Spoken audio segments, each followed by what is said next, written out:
Hi kids, welcome to your English class. Once again, I am your digital teacher Ananya and I am back with a new lesson of your book that is English Grammar for Part 8 by Coral Publishers. Today we are going to start with lesson number 19 that is one word substitutions. कई बार आपने देखा होगा बच्चों हिंदी व्याकरण में भी कि कई शब्दों के लिए हम एक शब्द यूज़ करते हैं यानी बहुत सारे शब्द लिखने की जगह हम संक्षेप में एक ही शब्द बोल देते हैं राइट। उसी को हम इंग्लिश में वन वर्ड सब्स्टिट्यूशन कहते हैं यानी एक पूरे वाक्य को एक वर्ड से रिप्लेस कर देना। तो आइए सीखते हैं। यहाँ पे बहुत से ऐसे वर्ड्स हैं इनको आपको याद करना पड़ेगा। ये फ्रेजेस हैं जिनके लिए हम इन वर्ड्स को यूज़ करते हैं और फिर आप एक्सरसाइजेस को कर सकते हैं।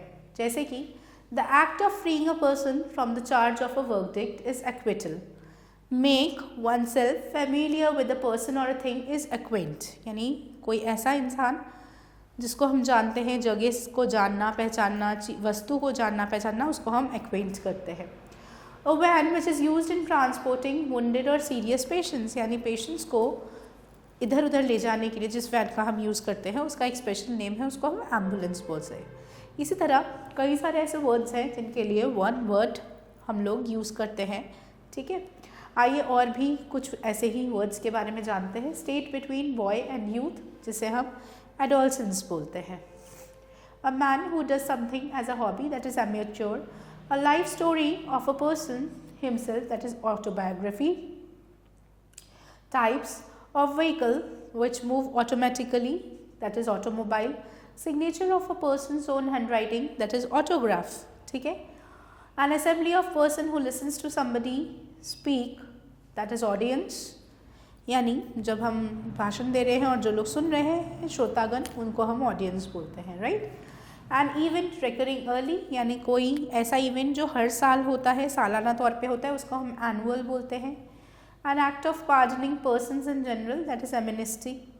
तो इस तरीके से काफ़ी सारे शब्द हैं जिनको आप पढ़ सकते हैं और इन्हें याद कर सकते हैं। आगे बढ़ते हैं, और भी वर्ड्स हैं। One who devotes his whole time to studies यानी कि जो सब हर टाइम पढ़ता ही रहता है, book worm. One who can not पे ऑफ हिज डेप्थ जो अपने कर्जे चुका नहीं पाता उसको हम बैंकरप्ट बोलते हैं। 100 ईयर्स उसको हम सेंचुरी बोलते हैं। फीडिंग ऑन फ्लैश जो लोग फ्लैश ईटर्स होते हैं या जो लोग एनिमल ईटर्स होते हैं उनको हम कार्निवोर्स बोलते हैं। ठीक है, that which can be cured that is curable. Where neither water nor vegetation is found उसको हम डेजर्ट बोलते हैं। इसी तरह से और भी शब्द हैं, आप हर एक को पढ़िए और समझिए कि कौन से वर्ड्स हैं। जैसे कि for example a disease which can communicate by contact यानी एक दूसरे में छूने से फैल जाता है उसको हम कम्युनिकेबल डिजीज़ बोलते हैं या कंटेजियस बोलते हैं। Okay, a citizen of the world that is cosmopolitan to prevent a person from admission or right that is debar. One who can not hear जो सुन नहीं सकता उसको हम डम बोलते हैं। A letter return or unclaimed dead letter that which can be digested digestible. One who can not speak जो बोल नहीं सकता that is dumb. One who edits a newspaper magazine और अ फिल्म जो न्यूज़पेपर फिल्म या magazine को edit करते हैं उन्हें हम एडिटर बोलते हैं। इसी तरह से food that is fit to be eaten edible या ईटेबल। ठीक है, one who fits for a post और समथिंग दैट इज़ एलिजिबल जो योग्य है। ठीक है, इसी तरीके से और भी वर्ड्स हैं जैसे set manners of conduct that is adequate things without which we can not do यानी जिन चीज़ों के बिना हम गुजारा नहीं कर सकते उन्हें हम एसेंशियल बोलते हैं। A speech delivered without preparation यानी अचानक आपको कोई टॉपिक दे दिया जाए और आपको बोल दिया जाए कि इन पर शब्द बोलो या सेंटेंसेस बनाओ या फिर एक स्पीच दो तो इसको हम एक्सटेम्परी बोलते हैं। ऑलराइट, कुछ और ऐसे ही वर्ड्स को जानते हैं। Made to be absent for a long time in from one's country यानी किसी को किसी के देश से निकाल देना कई लंबे समय के लिए उसको हम एग्जाइल बोलते हैं। A too wicked person and a cruel man fiend बोलते हैं हम उसे। Falsification of documents that is forgery. ठीक है, killing one's own brother that is fratricide. Irregular luminous bands of stars that is galaxy. A shed for motor cars जहाँ पर हम motor cars को रखते हैं उसे हम गराज बोलते हैं. Without any payment, that is grapes. A person who eats too much, that is gluten. Vehicle to carry dead bodies, that is hairs. The first night of newly married couple, that is honeymoon. That which cannot be moved, that is immovable. Okay. ऐसे और भी कुछ शब्द हैं. That which cannot be believed is incredible. That which cannot be described is indescribable. That which cannot be seen, invisible. जो दिखाई नहीं देता उसको हम invisible बोलते हैं. Killing of infant, that is infanticide. Something carried within the door or under the cover, that is indoor. Not limited by person or number, जिसका कोई संख्या ना हो. Infinite. A place where prisoners are kept, jail. Anything which is related to young people, that is juvenile. A place which contains books for reading for reference, that is library. Okay.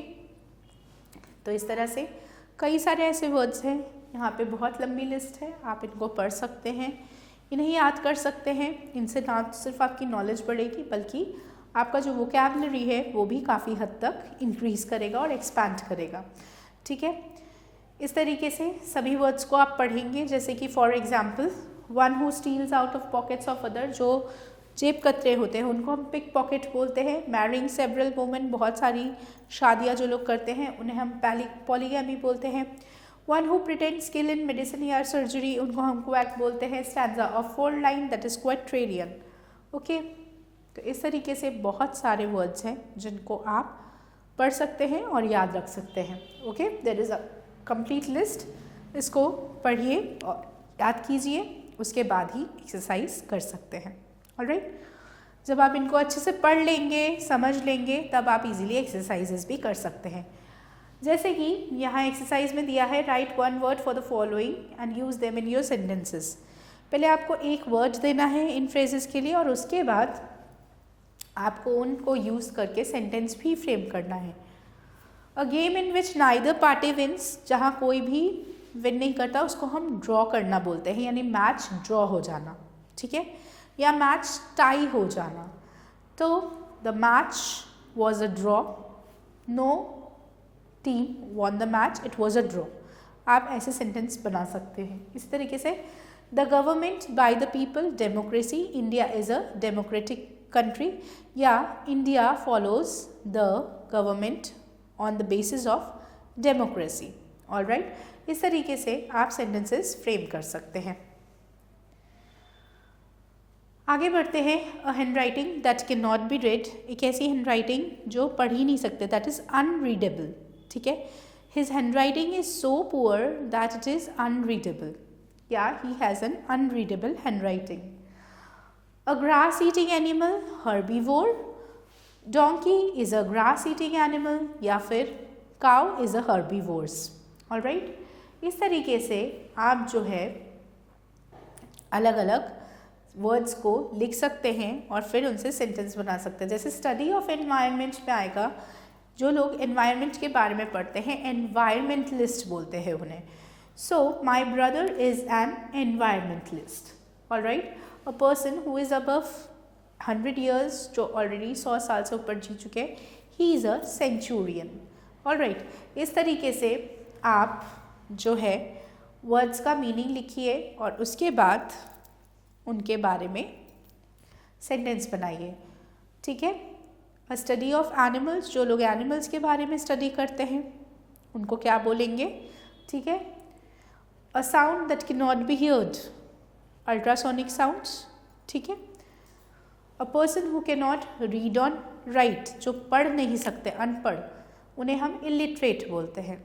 Alright. सो इस तरीके से आप पहले इन words के meaning यानी substitution ढूंढ के निकालिए और उसके बाद आप एक्सरसाइज को कीजिएगा. उसके बाद आप जो है सेंटेंस को लिखिएगा. ठीक है. 1 and 2 I am doing for you, बाकी के आप खुद करेंगे. एक दो मैं आपको लिख के दिखाती हूँ किस तरीके से आपको करना है. जैसे this is a draw,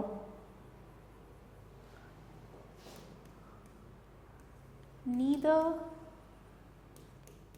team won the match, it was a draw. इसी तरह the government by the people, democracy,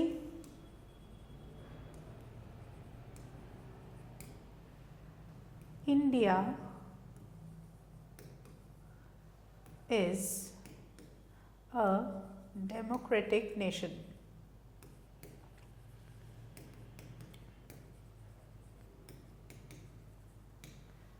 Right? ऐसे ही a grass eating animal, that is herbivore. Cow is a herbivore. All right, clear? Study of environment. All right, इस तरीके से आपको जो है लिखना है लवर ऑफ मैनकाइंड, ह्यूमन या फिर ह्यूमैनिटी। इस तरीके से आप वर्ड्स के मीनिंग पता कीजिए और उसके बाद सेंटेंस फॉर्म कीजिए, ठीक है। A person who cannot read or write, that is illiterate, one who believes in God, atheist, ठीक है। इस तरीके से आप जो है वर्ड्स के मीनिंग निकाल सकते हैं और फिर उन्हें सेंटेंस में कन्वर्ट कर सकते हैं। I have shown you how to do. First line में आप वर्ड का मीनिंग लिखिए, ठीक है। जैसे a sound that can not be heard, ultrasonic sound या इनऑडिबल, ठीक है। तो इस तरीके से आप सेंटेंस के मीनिंग लिखिए एंड नेक्स्ट लाइन में उनसे सेंटेंस बनाइए। I hope you can do them easily. So with this, we come to an end to today's session. I will meet you soon again with a new topic of your chapter where we will learn something more interesting. I hope आपका session आज आपको अच्छा लगा होगा। आप कई सारे नए नए वर्ड्स के बारे में पता चला होगा जिनके बारे में हमें पहले नहीं पता था। Keep on increasing your vocabulary, इसी तरह से पढ़ते रहिए और अपना शब्दकोश बढ़ाते रहिए। So children, till I meet you next time, see you and bye bye.